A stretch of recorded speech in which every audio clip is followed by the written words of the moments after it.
الحمد لله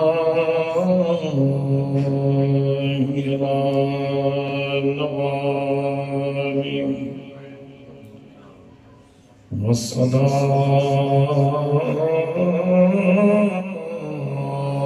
والسلام على مظهر جماله وعلى أصحابه وآله أما بعد فأعوذ بالله من الشيطان الرجيم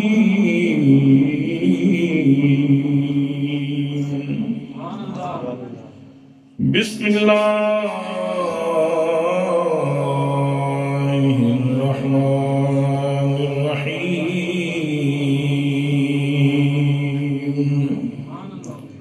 إن الله يرزق من يشاء بغير حساب صدق الله مولانا العظيم وصدق رسوله النبي الكريم الأمين الرؤوف الرحيم الصلاة والسلام عليك يا سيدي يا رسول الله وعلى آلك وأصحابك يا سيدي يا حبيب الله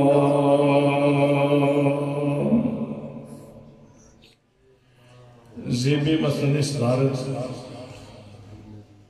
استاذ العلماء والمشائخ استاذ الاساتذہ استاذ المکرم حضرت قبلہ شیخ الحدیث محمد عبدالرزاق صدیقی صاحب دامت فیوزکم العالیہ و دیگر مقتدر محتشم ذی وقار ذی احترام علماء کرام معززین علاقہ برادران اسلام برادران طریقت برادران محبت السلام علیکم ورحمۃ اللہ وبرکاتہ۔ آج کی یہ نور بدامہ سعادت افروز محفل نور کا ایک سرچشمہ اس کا آغاز کرنے کے لیے انعقاد پذیر ہے۔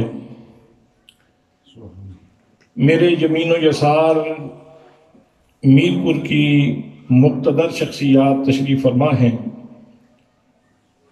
یہ محفل عوامی نہیں ہے بلکہ اخص الخواص یہاں تشریف فرما ہیں، سو اس حوالے سے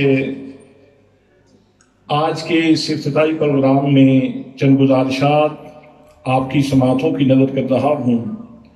دعا ہے کہ اللہ کریم مجھے حق کہنے کی توفیق مرحمت فرمائے اور ہم سب کو قرآن و سنت کے نور سے استفادہ کر کے اپنی زندگیوں کو منور کرنے کی توفیق مرحمت فرمائے۔ برادران اسلام، اللہ کریم ہمارا خالق ہے، ہمارا مالک ہے، ہمارا رازق ہے۔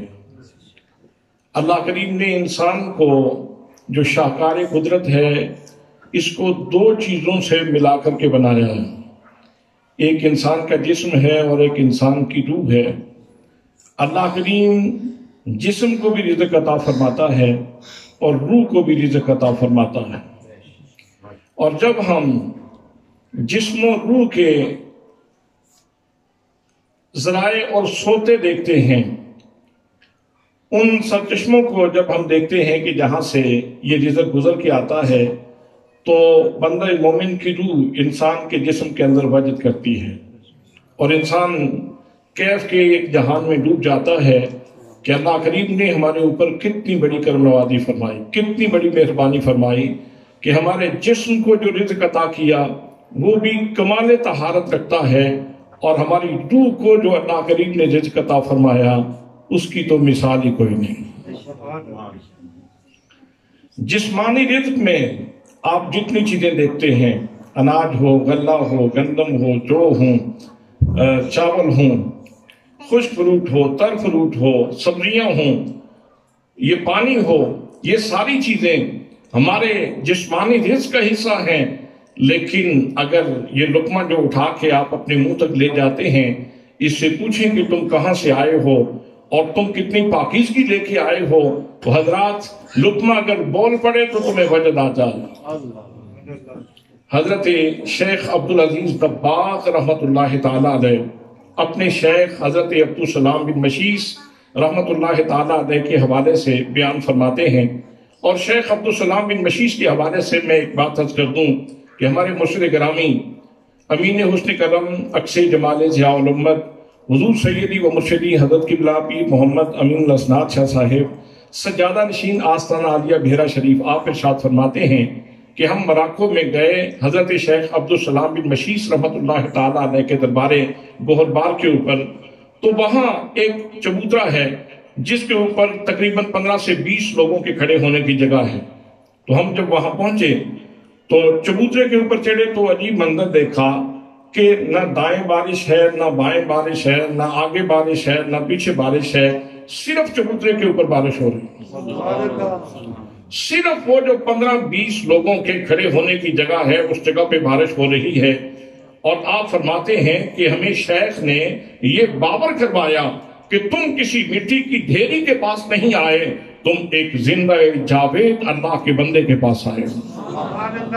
وہ حضرت شیخ عبدالسلام بن مشیس رحمت اللہ تعالیٰ علیہ ارشاد فرماتے ہیں کہ جب اللہ کریم نے اس زمین کو پیدا فرمایا تو یہ زمین چٹیل میدان تھی، اس کے اوپر روئیدگی کا سامان نہیں تھا، اس کے اوپر آثار حیات نہیں تھے، اس کے اوپر زندگی کی کوئی رمق نہیں تھی. پھر جب اللہ کریم نے اس کو آباد کرنے کا پروگرام بنایا تو اللہ کریم نے فرشتوں کے 3 گروہ یکے بعد دیگرے اس زمین کے اوپر بھیجے. سب سے پہلے فرشتوں کا 70,000 کا ایک گروہ اللہ کریم نے بھیجا اور ارشاد فرمایا کہ تم جاؤ اور زمین کے چپے چپے کے اوپر میرے پاک محبوب حضرت محمد مصطفیٰ صلی اللہ علیہ وسلم کے نام کا وظیفہ کرو. زمین کے چپے چپے کے اوپر فرشتے اپنی پاک زبان سے، کرسی اپنی پاک زبان سے زمین کے چپے چپے کے اوپر حضور صلی اللہ علیہ وسلم کے اسم مبارک کا وظیفہ کر رہے ہیں. سب سے پہلے یہ وظیفہ ہوا، اس کے بعد پھر اللہ کریم نے ایک جماعت فرشتوں کی اور بھیجی اور انہیں ارشاد فرمایا کہ تم بھی زمین پہ جاؤ اور زمین کے چپے چپے کے اوپر میرے محبوب صلی اللہ علیہ وسلم کی ذات گرامی کے اوپر درود و سلام پڑھو. زمین کے چپے چپے کے اوپر زمین کا ذرہ ذرہ گواہ ہے، یعنی اللہ کریم نے سب سے پہلے زمین کے ذرات کو گواہ بنایا کہ یہاں فرشتے آ کے اپنی کچھ زبانوں سے نبی مکرم صلی اللہ علیہ وسلم کی ذات گرامی کے اوپر درود و سلام پڑھ رہے ہیں، حضور کی بارگاہ میں نذرانہ عقیدت پیش کر رہے ہیں. اور پھر اللہ کریم نے تیسری جماعت بھیجی، وہ بھی 70,000 فرشتوں کے اوپر مشتمل تھی. ان کے دل میں بھی یہ ڈیوٹی تھی کہ تم بھی زمین پہ جاؤ اور زمین کے چپے چپے کے اوپر جا کے میرے پاک نبی صلی اللہ علیہ وسلم کے محامد بیان کرو، محاسن بیان کرو، مناقب بیان کرو، میرے نبی کی سروری بیان کرو، میرے نبی کی یکتائی بیان کرو، میرے نبی کی توصیف کرو، میرے نبی کی ثنا کے نغمے ادا کو. حضور نبی مکرم صلی اللہ علیہ وسلم کی تعریف ہوئی. زمین کے چپے چپے کے اوپر یہ 3 وظیفے ہوئے، پہلے اسم محمد کا وظیفہ اور پھر درود و سلام کا وظیفہ اور تیسرے نمبر پہ نبی مکرم صلی اللہ علیہ وسلم کے محامد زمین کے چپے چپے کے اوپر بیان کیے گئے. پھر اللہ کریم نے اس زمین سے پہلا پانی کا چشمہ جاری فرمایا. پانی کیا ہے؟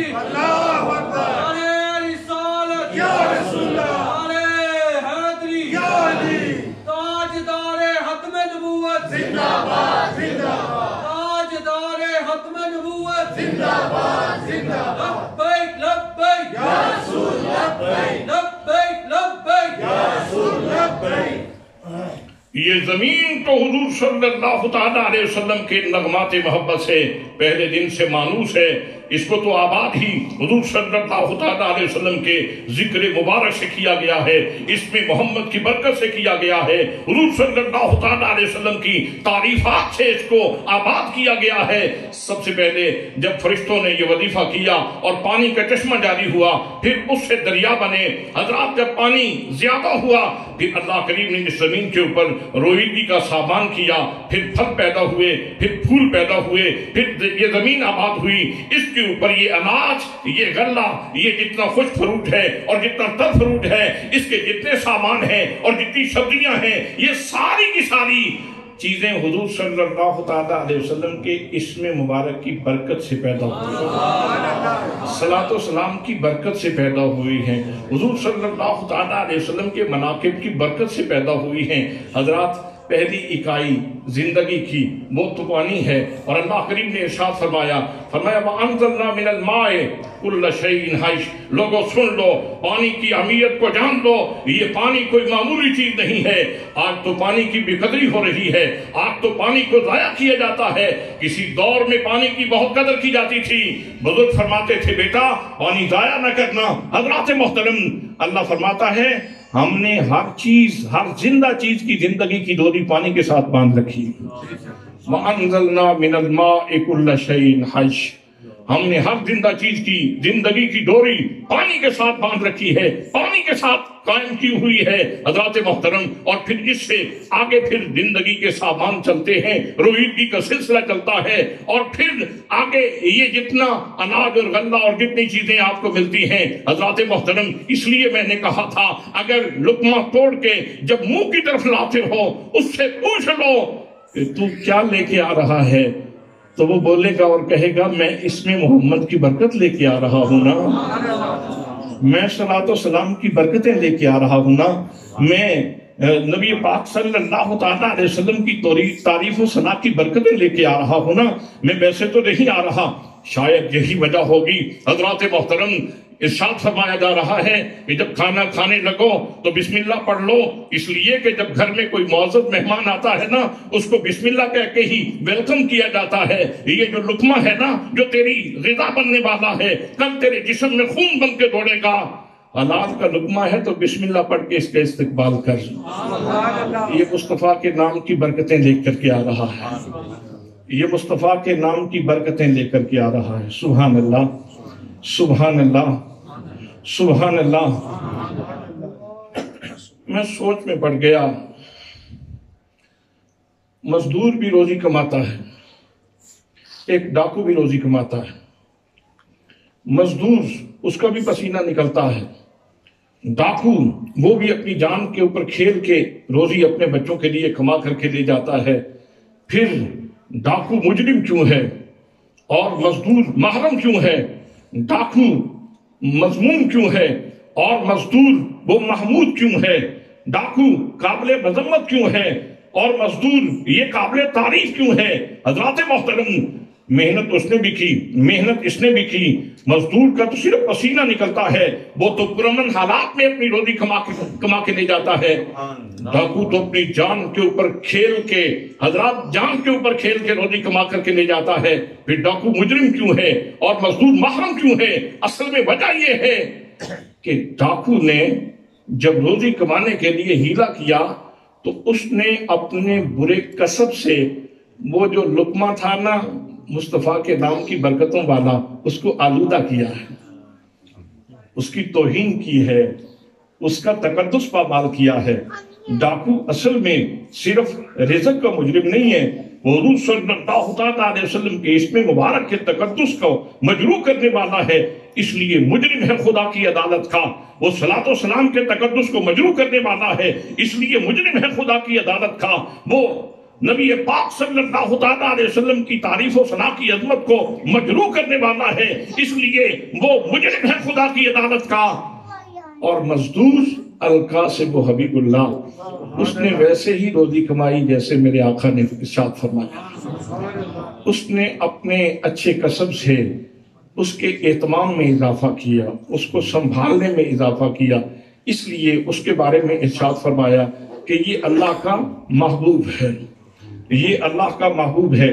حضرات محترم، یہ رزق اور تھوڑا سا اگر پیچھے اور تھوڑا سا سفر کر لیں تو انما انا قاسم واللہ یؤتی، اگر اس حدیث پاک کے اوپر نظر چلی جائے تو پھر سمجھنے والا جب لقمہ ہاتھ میں اٹھائے گا تو اس کو تو شاید دستے قدرت کی بھی خوشبو آ جائے، کوئی عارف ہو تو اس کو شاید دستے قدرت کی خوشبو بھی آ جائے، کوئی عارف ہو تو اسے تقسیم کرنے والے مصطفیٰ کریم صلی اللہ تعالیٰ علیہ وسلم کے دستے مبارک کا تقدس وہ بھی خوشبو میں اس کو سمجھ آ جائے اور اس کے احساس سے بھی وہ مالا مال ہو جائے۔ لیکن دوستان محترم، میں عرض یہ کرنا چاہتا ہوں، اللہ کریم نے ہمیں جسم کا رزق بھی عطا فرمایا، ہمیں روح کا رزق بھی عطا فرمایا ہے، تو جسم کے رزق کے سلسلے میں نے آپ کی خدمت میں عرض کیے ہیں، اس میں طوالت نہیں چاہتا، اس کو مختصر کرتا ہوں اور میں روح کی غذا کی طرف آتا ہوں۔ میرے دوستوں، میرے بھائیوں،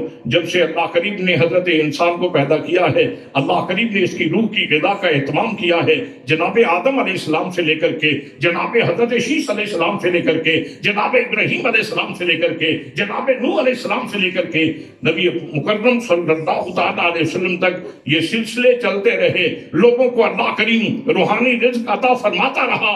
حضرات، پہلے سنت الہیہ یہ تھی کہ حضرت آدم علیہ السلام کے ماننے والوں کے لیے رزق تو دیا لیکن صحیفے میں رکھ کے دیا، صحیفہ تختی کی صورت میں ہے، اور لوگوں کو کہا کہ اپنی آنکھوں کی پتلیوں سے اس صحیفے کی تختی سے یہ اٹھا لو،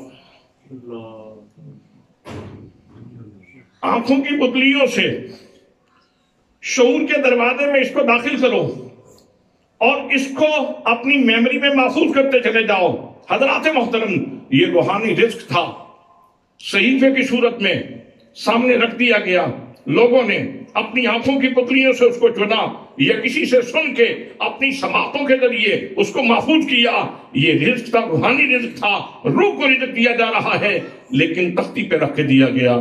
جناب حضرت نوح علیہ السلام کے ماننے والوں کے لیے رزق کا اہتمام تو کیا گیا، لیکن صحیفوں کے اوپر، تختیوں کے اوپر رکھ کے ان کو رزق دیا گیا۔ حضرت ابراہیم علیہ السلام کے ماننے والوں کو روحانی رزق تو دیا گیا لیکن تختیوں کے اوپر رکھ کے دیا گیا۔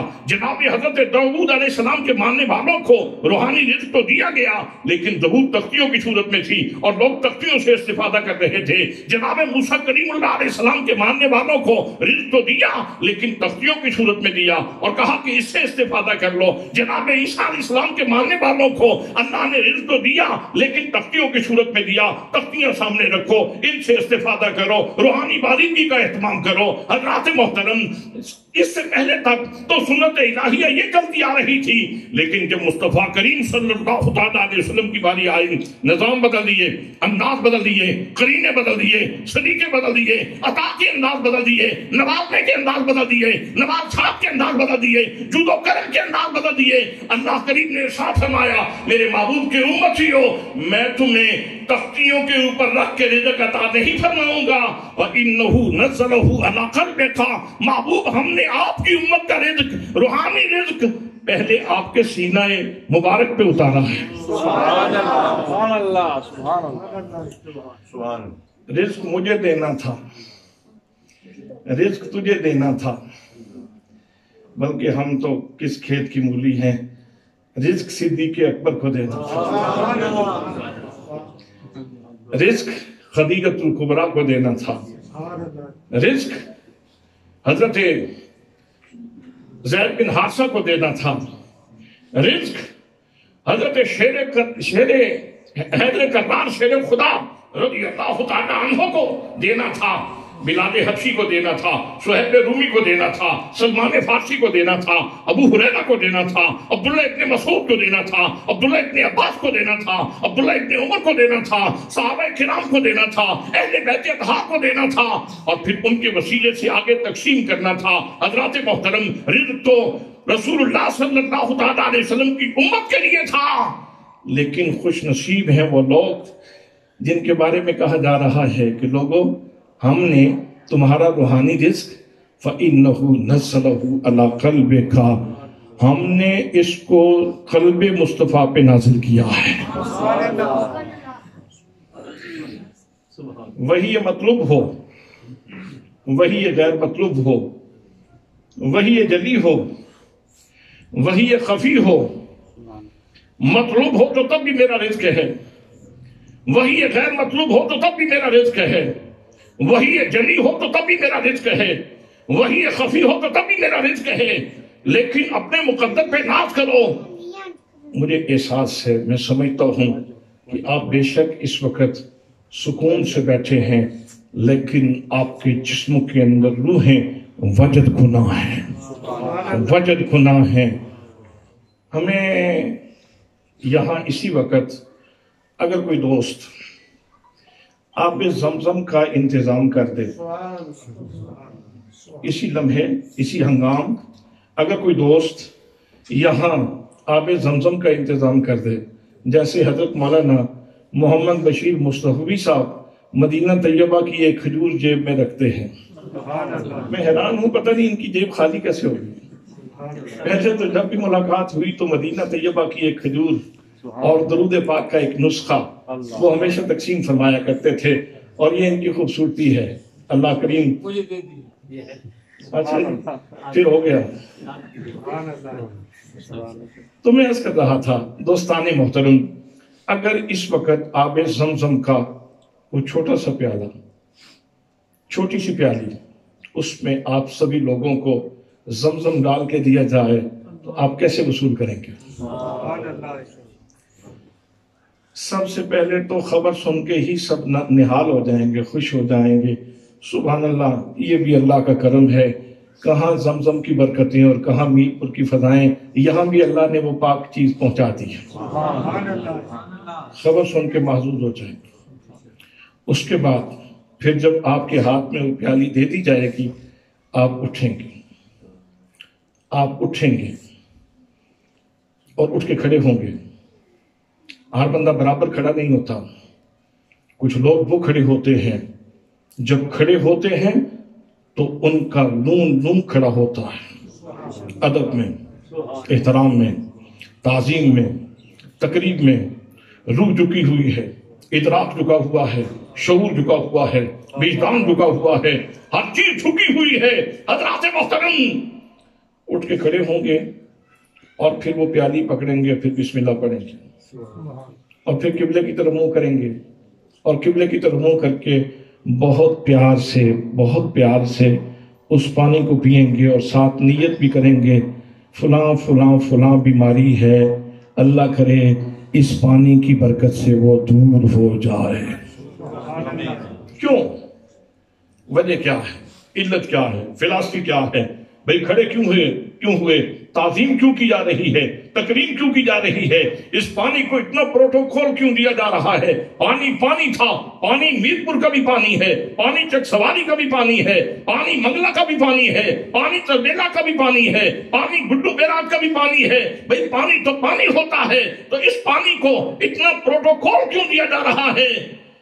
کسی صوفی بابے سے پوچھا، اس نے کہا میاں اس کے اوپر جھگڑا کرنے کی ضرورت نہیں، یہ عام پانی نہیں ہے، یہ حضرت اسماعیل کے قدموں کو بوسہ دے کے آنے والا پانی ہے۔ اگر جناب اسماعیل علیہ السلام کے قدموں کو بوسہ دے کے آنے والا پانی پروٹوکول کے لائق ہے، تعظیم کے قابل ہے، احترام کے لائق ہے، تو وہ روحانی غذا جو اللہ کریم نے کلام الہی کی صورت میں، وحی مطلوب کی صورت میں، وحی غیر مطلوب کی صورت میں سینہ مصطفیٰ سے تجھے عطا فرمائی ہے، اس کی کتنی تقریب ہوگی، اس کا کتنا احترام ہوگا، اس کا کتنا پروٹوکول ہوگا، اس کو کتنی خوش دلی سے قبول کرنا ہوگا، اس کو کتنی مسرتوں سے قبول کرنا ہوگا، اس کو کتنی خوشیوں سے قبول کرنا ہوگا۔ حضرات محترم، آج جہاں اس مقام کے اوپر دارالعلوم محمدیہ غوثیہ سنگوٹ، دارالعلوم محمدیہ غوثیہ سنگوٹ میر پور میں، یہاں زمزم کے سرچشمے کی شاخ نہیں کھولی جا رہی، سینہ مصطفیٰ سے نکلنے والے سرچشمے کی شاخ کھولی جا رہی ہے۔ یہاں سینہ مصطفیٰ سے نکلنے والے نور کی شاخ کھولی جا رہی ہے، اس لنگر کی شاخ کھولی جا رہی ہے۔ اور حضرات، علماء کا اس بارے میں اختلاف ہے، بحث موجود ہے اور یہ بات خوبصورت ہے.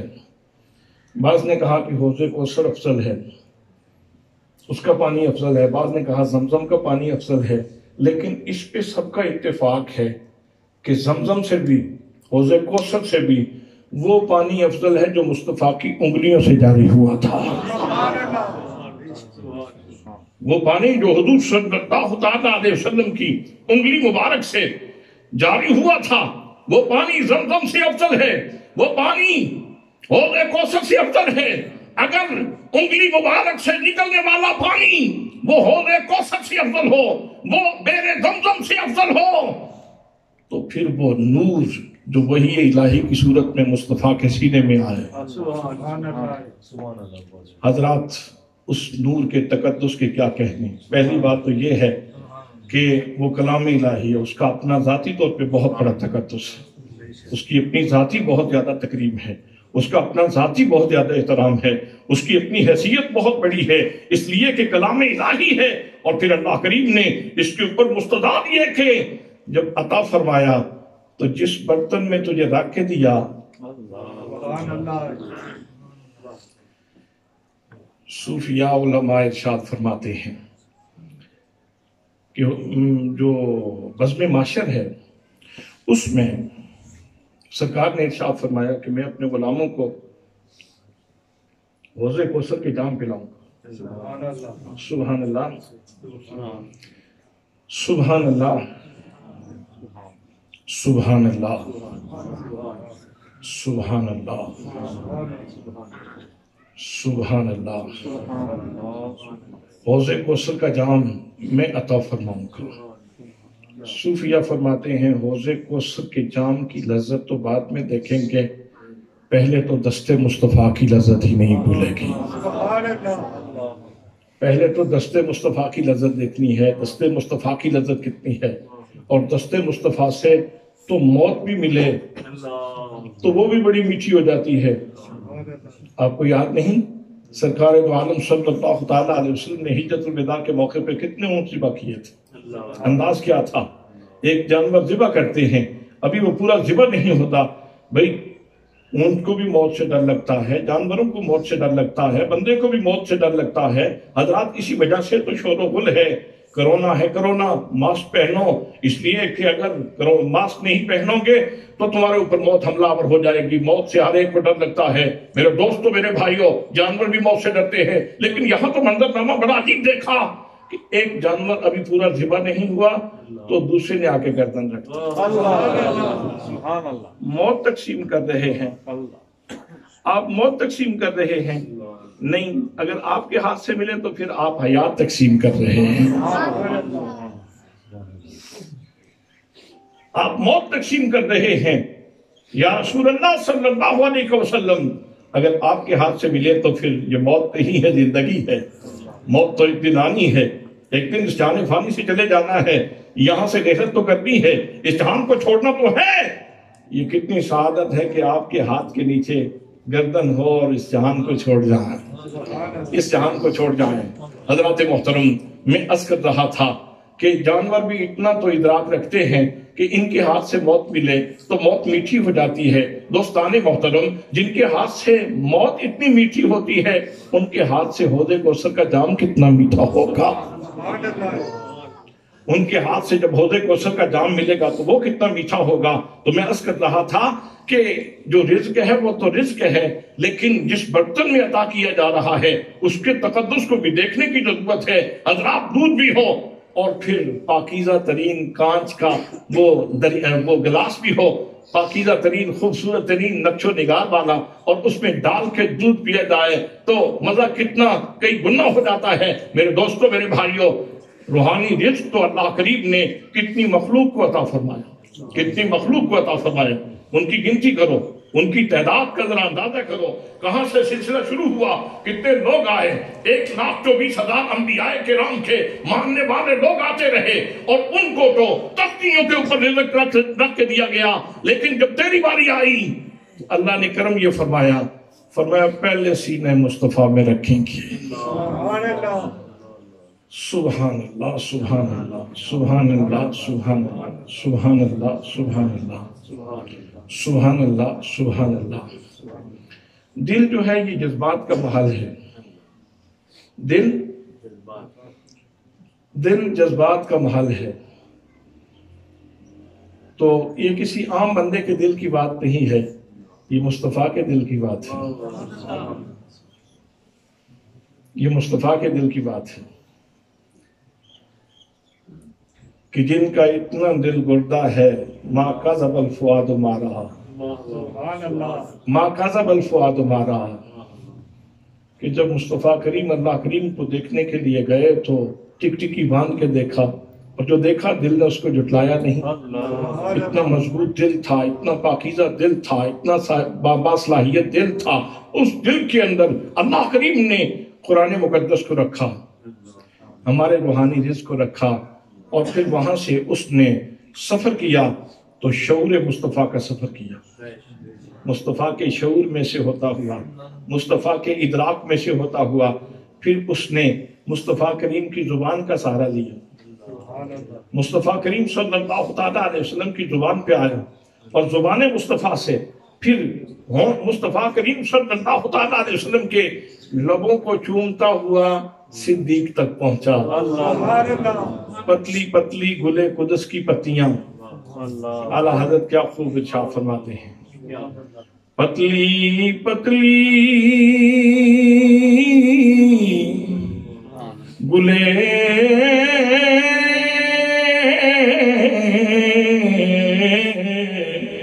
قدس کی پتیاں، ان لبوں کی نزاکت پہ لاکھوں سلام مصطفیٰ،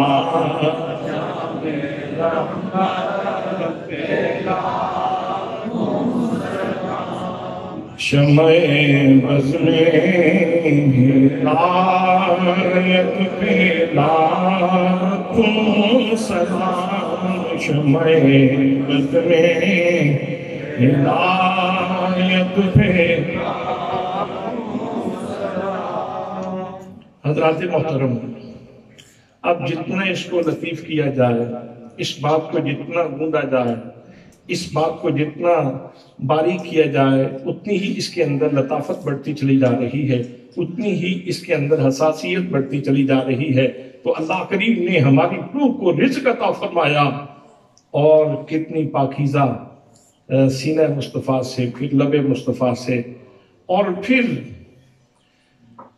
جیسے دریا کا پانی وہ وہاں وہ چشموں سے نکلتا ہے، اور پھر مختلف درختوں سے لگتا پھر یہاں تک پہنچتا ہے، تو کہتے ہیں یہ پانی جو ہے نا یہ شفا والا ہے، اس لیے کہ اس کے اندر نا بہت سارے درختوں کی تاثیر موجود ہے، بہت سارے درختوں کی تاثیر موجود ہے۔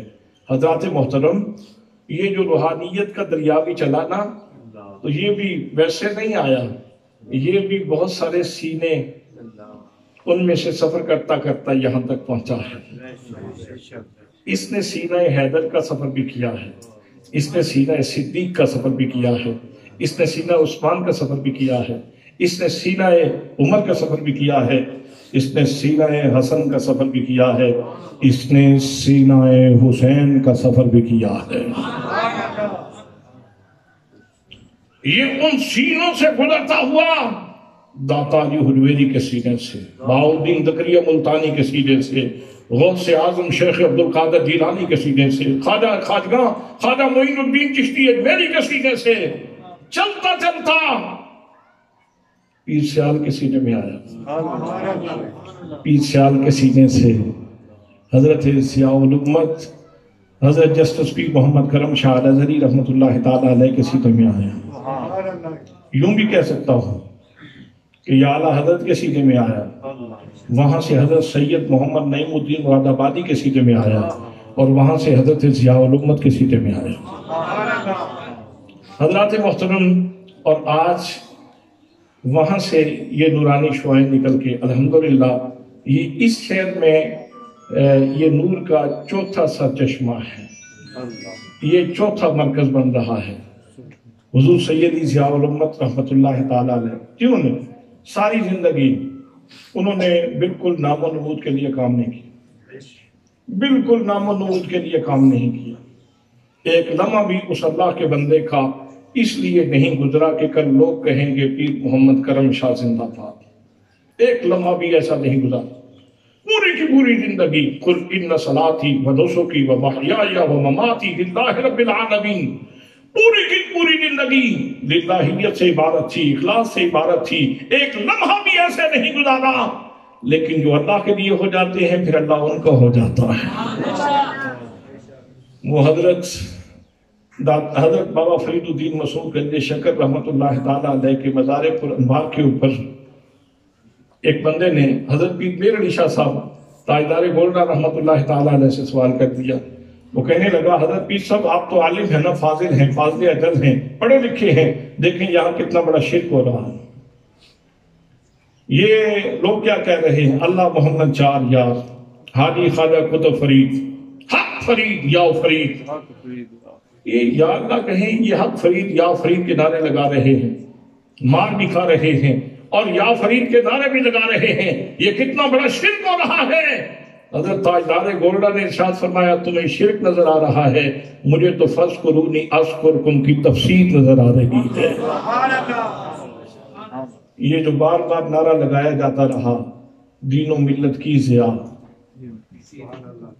نہیں ٹھہر کے کسی کو پتہ نہ چلتا، دین و ملت کی ضیاء، پیر محمد کرم شاہ، نہیں ابھی آواز جو ہے نا سڑک تک تو نہیں پہنچی، دین و ملت کی ضیاء، پیر محمد کرم شاہ۔ ہاں بھئی بات یہ ہے کہ وہ کہتے ہیں کہ الانسان و عبد الاحسان، انسان تو احسان کا غلام ہوتا ہے۔ جس گھر سے خیرات ملتی ہے سخی کا ذکر تو بندہ کرتا ہی رہتا ہے۔ ہمیں تو اس گھر سے خیرات ملی ہے، ہمیں تو اس چوکھٹ سے خیرات ملی ہے، ہمیں تو اس دہلیز سے خیرات ملی ہے۔ جس کو خیرات ملی ہے وہ چپ کیسے رہ سکتا ہے؟ وہ تو کہے گا سیدی مرشدی، سیدی مرشدی، دین و ملت کی ضیاء، پیر محمد کرم شاہ، دین و ملت کی ضیاء، پیر محمد کرم شاہ، لجپال لجپال، پیر سیال پیر سیال، لجپال لجپال، پیر سیال، پیر سیال، پیر سیال پیر سیال۔ لجپال، لجپال۔ میں عرض کر رہا تھا کہ جسمانی رزق کا احترام بھی ضروری ہے اور روحانی رزق کا احترام اس کا اللہ نے بھی اہتمام کیا۔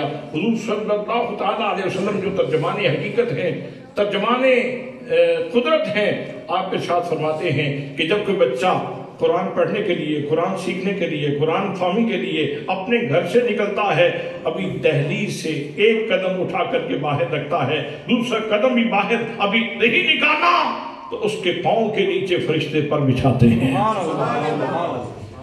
اس کے پاؤں کے نیچے فرشتے پر بچھاتے ہیں۔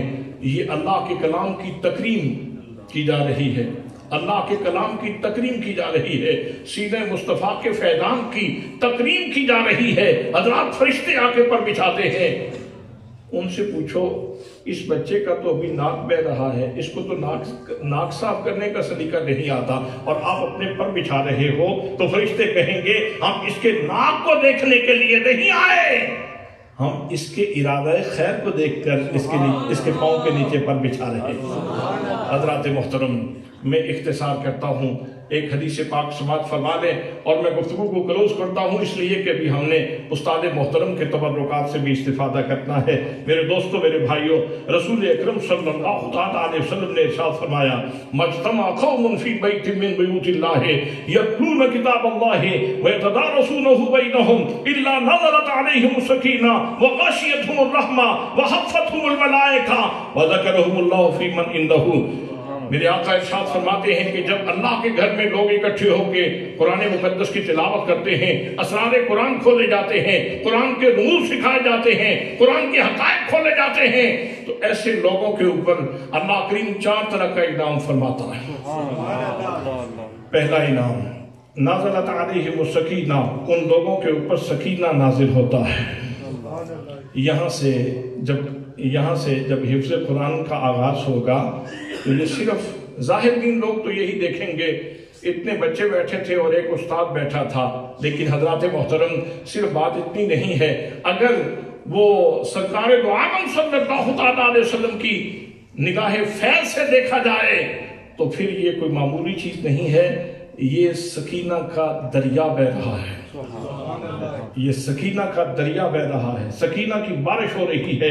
اور جن لوگوں کو اللہ کریم سکینہ کی دولت عطا فرماتا ہے، هو الذی انزل السکینۃ فی قلوب المؤمنین لیزدادوا ایمانا، کہ جن لوگوں کو اللہ کریم سکینہ کی دولت عطا فرماتا ہے ان کے درجات ایمان بڑھ جاتے ہیں۔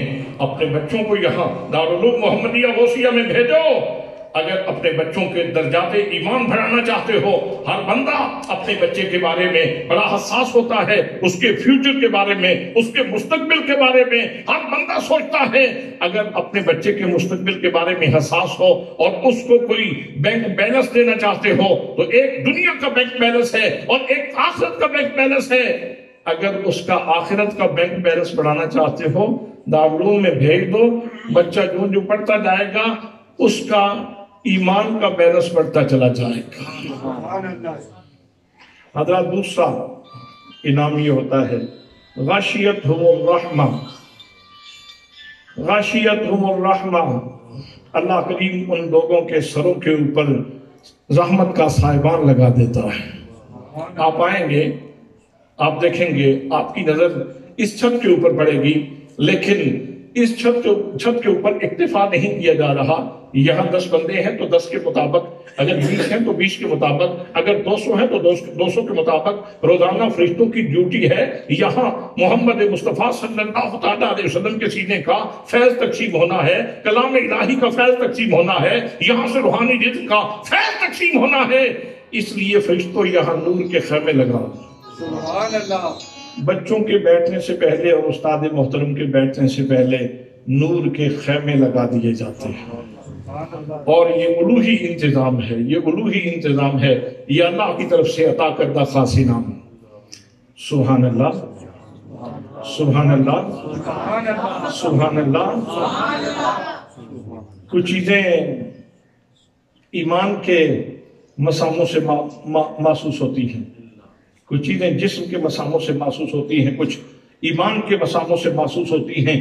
ان کو ایمان کے مساموں سے محسوس کرنے کی ضرورت ہے۔ حضرات محترم تیسرا انعام فرمایا حفتہم الملائکۃ، جتنی دیر تک وہ لوگ بیٹھ کے اللہ کا قرآن پڑھتے رہتے ہیں، پڑھاتے رہتے ہیں، فرشتے ان کے ارد گرد دائرہ بنا کے کھڑے رہتے ہیں، ان کے ارد گرد، ان کی تقریب میں، ان کے احترام میں فرشتے کھڑے ہیں۔ حضرات محترم، اس لیے ان ساری نسبتوں کا لحاظ رکھنے کی ضرورت ہے۔ استاد کو پڑھاتے ہوئے، بچوں کو پڑھتے ہوئے، ان سب لوگوں کو ان ساری نسبتوں کا لحاظ رکھ کے پڑھانا چاہیے۔ ان کو یہ پتا ہو کہ بے وضو نہیں بیٹھنا، اس کو بڑے احترام سے پڑھنا ہے، اس کو پوری پاکیزگی سے پڑھنا ہے، اس لیے کہ کلام الہی ہے اور اللہ کا گھر ہے، اور فرشتوں کی جماعتیں دائیں بائیں کھڑی ہیں۔ حفتہم الملائکۃ، فرشتوں کی جماعتیں دائیں بائیں کھڑی ہیں۔ سبحان اللہ۔ اور چوتھا انعام، اس کی لذت حضرت خلیل بتا سکتے ہیں، یہ عاجز تو بالکل نہیں بتا سکتا اس کی لذت کتنی ہے۔ فرمایا وَذَكَرَهُمُ اللَّهُ فِي مَنْ إِنَّهُ، اللہ کریم ان لوگوں کا اپنے مقرب فرشتوں کی موجودگی میں ان کا ذکر کرتا ہے۔ زبان قدرت پہ بندے کا نام آ جانا یہ چھوٹی بات نہیں ہے دوستو، یہ چھوٹی بات نہیں ہے۔ بس آخری بات یہ ہے کہ حضرت ملا معین باعث الکاشفی نے لکھا معارج النبوہ کے اندر، آپ کی ایمانی لذت کے لیے عرض کرتا ہوں، فرماتے ہیں کہ جب حضرت خلیل کو جلانے کے لیے لکڑیاں اکٹھی کی جا رہی تھیں تو آپ ہنس رہے تھے، لکڑیاں اکٹھی کر لی گئیں، آپ کے چہرے پہ مسکراہٹ تھی، منجنیق میں رکھا گیا، آپ مسکرا رہے تھے، آگ میں پھینکا گیا تو حضرت خلیل علیہ السلام جیسے ہی آگ میں گئے جناب ابراہیم کو اللہ نے ارشاد فرمایا قلنا یا نار کونی بردًا وسلاما علی ابراہیم، ہم نے کہا اے آگ ٹھنڈی ہو جا اور میرے ابراہیم پہ سلامتی والی ہو جا۔ تو آگ تو ٹھنڈی ہو گئی، آگ تو گلزار بن گئی، لیکن جناب خلیل کی چیخیں نکل گئی، حضرت ابراہیم رونے لگے، چیخنے لگے۔ اللہ نے فرمایا پیارے دوست میرے خلیل یہ کیا ماجرا ہے، دشمن آگ جلاتا رہا تو مسکراتا رہا، دشمن نے مجنیک میں رکھا تو مسکراتا رہا، دشمن نے دشمنی کی تو مسکراتا رہا، اور دوست نے آگ کو گلزار بنا دیا اور تو چیخ رہا ہے۔ تو حضرت خلیل نے جو جملہ کہا وہ اس کی لذت میں نہیں بتا سکتا کہ دودھ کے برابر ہے، یہ شہد کے برابر ہے، کوئی دنیا کی چیز اس کے برابر نہیں ہو سکتی۔ آپ نے عرض کی یا اللہ کاش کہ تیری زبان پہ یا ناروں کی جگہ پہ یا خلیل و یا ابراہیم ہوتا اور میں آگ میں جل رہا ہوتا، تیری زبان قدرت سے میرا نام ہوتا اور میں جل رہا ہوتا۔ حضرات اس کی لذت حضرت خلیل سے پوچھی جا سکتی ہے، اور یہ لذت آپ کے بچے بھی محسوس کر سکتے ہیں، آپ خود بھی اس کو محسوس کر سکتے ہیں۔ آج یہ فوڈ پوائنٹ کھولا جا رہا ہے، آج کل نیا بورڈ لگتا ہے تو کہتے ہیں فوڈ پوائنٹ کھولا جا رہا ہے، یہ روح کا فوڈ پوائنٹ کھولا جا رہا ہے۔ یہاں سے روحانی تسکین کا سامان ملے گا، اور وہ میرے مرشد گرامی حضور قبلہ پیر محمد امین اسناد شاہ صاحب ایک واقعہ سناتے ہیں کہ نرالا سویٹ والا بابا تاج دین اس نے پہلے دکان بنائی، تو جب اس کے بیٹوں نے دوسری دکان بنائی تو اس کے اوپر بورڈ کے اوپر لکھا بابا تاج دین اسمائل ونس اگین، بابا تاج دین ایک دفعہ پھر مسکرایا تو ایک مٹھائی کی دکان بن گئی، بابا کرم شاہ ایک دفعہ پھر مسکرائے تو نور کا ایک ادارہ بن جاتا ہے، مصطفیٰ کے فیضان کا ایک ادارہ بن جاتا ہے۔ دعا ہے کہ اللہ کریم ہمارے جتنے اسلاف ہیں، جتنے بزرگ ہیں، اللہ کریم سب کے درجات بلند فرمائے، اللہ کریم اس نور کے سرچشمے کو دن دگنی رات چگنی ترقی نصیب فرمائے۔ اور جتنے دوست مولانا مفتی حامد کمال صاحب یہ انتہائی ذہین آدمی، انتہائی لائق فائق آدمی ہیں، قابل فخر شاگردوں میں سے ہیں، اللہ کریم ان کی صلاحیتوں کو سلامت رکھے اور امت کے لیے زیادہ سے زیادہ ان کو مفید بنائے، اور اللہ کریم ان کو اخلاص للہیت کے ساتھ کام کرنے کی توفیق نصیب فرمائے۔ وما علیہ الا البلاغ المبین۔